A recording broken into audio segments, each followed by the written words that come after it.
Yo, what is up, guys? I am Keaton Mork. I am a baseball and softball personal trainer, and I am a high school assistant baseball coach. And because of that, I felt compelled, or I guess driven, to show you guys my top 5 favorite drills to increase power in the baseball and softball swings.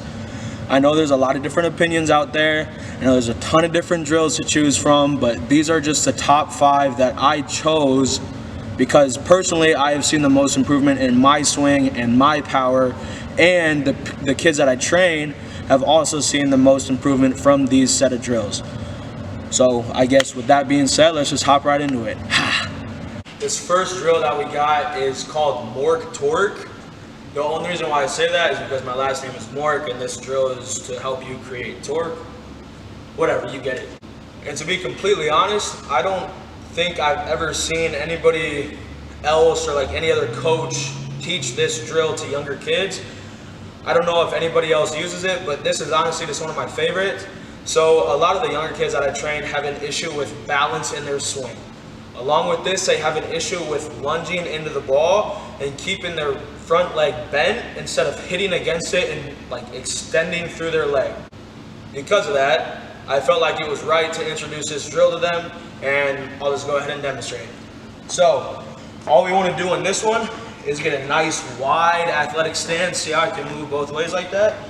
And we also want to wedge our front foot up between this pad and the ground. See how if I try to twist it, I can't? It's wedged in there. So, all we're going to do from this position is we aren't going to load into our back hip. We aren't going to do any of that. Our first movement is forward. Okay? That's going to teach us to create that hip slide, all that kind of stuff, which is absolutely exactly what we need. And following that, all we're going to do is just pick a spot on the mat. So I'm going to pick anywhere in here and just throw my hands at it. And the one reason why I really like this drill is that it gives you immediate feedback. So I'll have kids that have trouble like with lunging into the ball, that I'll teach them this drill, and every single rep, their knee will go here. See how it's touching? That's not what we want at all. That's what I like about this drill though, it gives you immediate feedback. Along with this, a lot of kids have trouble with their chest flying through, their chest flying out, their shoulder flying out, all that kind of stuff. This drill will help them stay connected as well. So, I'll demonstrate what it looks like to do a good rep, and I'll demonstrate what we do not want. So this is a good rep. See how there's space in between here? My knee and the pad are not touching. I was in a nice balanced position. That's what we want. Now this is what we do not want. See how it's touching? My elbow's touching. That's not what we want. But that is my #1 favorite drill for helping like balance, speed, torque, all that kind of stuff. So yeah, that's Mork Torque. So this second drill, I'm sorry, but I honestly do not remember the name of it. But I've been doing this drill ever since I got to college. I'm gonna say middle of 2019, that's when I started using this drill. It really helps me a lot with the load part of the swing compared to all the rest of the mechanics that are actually needed to perform a well-rounded swing. But this is honestly just a field drill. You can't really use it in the game unless you're super comfortable with it and you can still get on time. If so, then do it. But this is honestly just a field drill. It's a drill, can't really use it. But I'll show you what a good rep looks like and then what a bad rep looks like. And I'll demonstrate what I want. So, to start off, we're going to have a super wide and athletic base.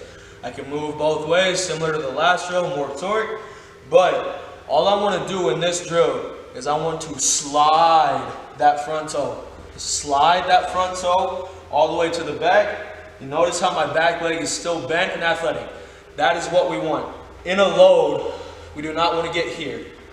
We want to get here, low and athletic, so that we're able to push forward through the ball. A lot of the kids that come in here actually really struggle with getting their momentum through the ball. They spin off it, roll over, pop out, all that kind of good stuff, and this drill really helps with taking that away, in my opinion. So, I'll demonstrate what I want and what we do not want.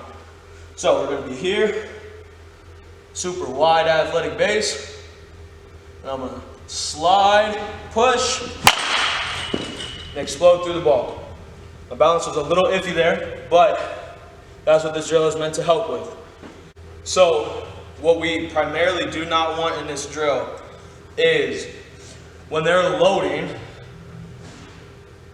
their back leg straightens out, okay? We do not want that. If you saw the good rep, my back leg was bent, athletic the whole time, but what we do not want is getting straight on that leg. Along with that, we want to get forward. Where our front foot starts is where our front foot should end, or our front foot should end a little bit further than that. What we do not want is getting behind our front foot where it starts. That causes us to spin off, hit ground balls, all that good stuff. So I'll show you what I mean. We do not want a slide, straight leg. We do not want that. We'll be here, slide. It's meant to stay balanced, all that kind of good stuff, but that is what we do not want. But overall, I'd probably say that is my second favorite drill for increasing power in the baseball and softball swing. But with that being said, let's just hop right into the third. Ha! Alright, so this next drill that I'm going to demonstrate is something that I've actually been doing since, I want to say, freshman year of high school. My high school coach taught me this, and I've just been doing it ever since. It is called Drill 2. It's called Drill 2 because there is 5 main components to the swing, and this is the second part of it. It's the load, then this drill, then you know the rest. But this is meant to be a post-stride drill, so you actually do this in your swing during a live game, but a lot of people don't notice it until they slow the video down and watch themselves do it. And this is our starting position, okay? My hips are open, my back shoulder is still loaded, and from this position, all we want to do is keep our hands high and tight and explode through the ball, okay? So we're going to be here. Let's get into that position. Hips are open, and explode through the ball, okay? That is what we want. Now, what we do not want is we don't want a load. A lot of people load. We don't want this. Load, then back to the ball. So this is what we do not want. So that is probably my third favorite drill for increasing power in the baseball and softball swing. But let's just hop right into the fourth. There are so many people that do not realize that pitching and hitting have extremely similar lower half movements. A rotational sport is a rotational sport. Every single movement has some sort of rotation to it, okay? So this drill is gonna be really weird, but we're just gonna act like a pitcher in the batter's box. What I'm gonna show you is we're just gonna act like a pitcher. We're gonna look for the sign, we're gonna come set, and I'm gonna hold this position.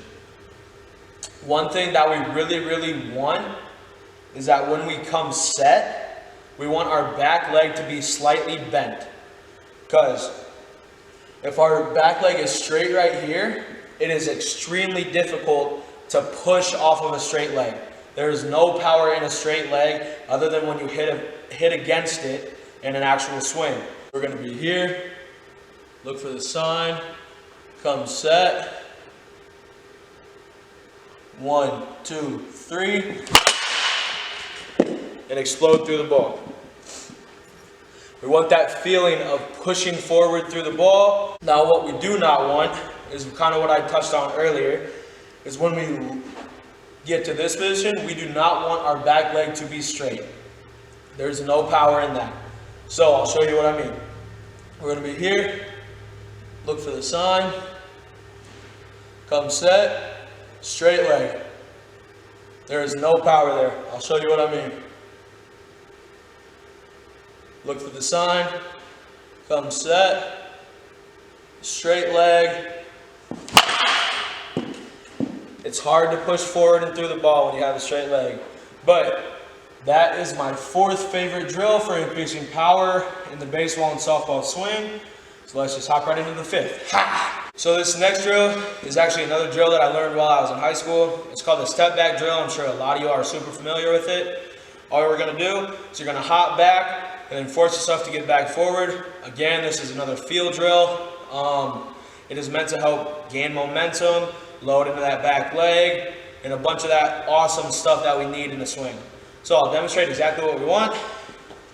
We want to land with a soft back leg, meaning that it is still bent and athletic. So we're going to be here, we're going to hop back, see how it's still bent and I'm able to catch myself. That's what we want. That's the main focus of this drill.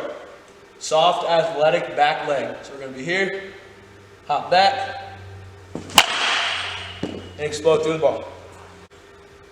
Now what we do not want is to jump back and land on a straight leg. It's going to be a lot harder to balance. It's going to be a lot harder to push yourself forward.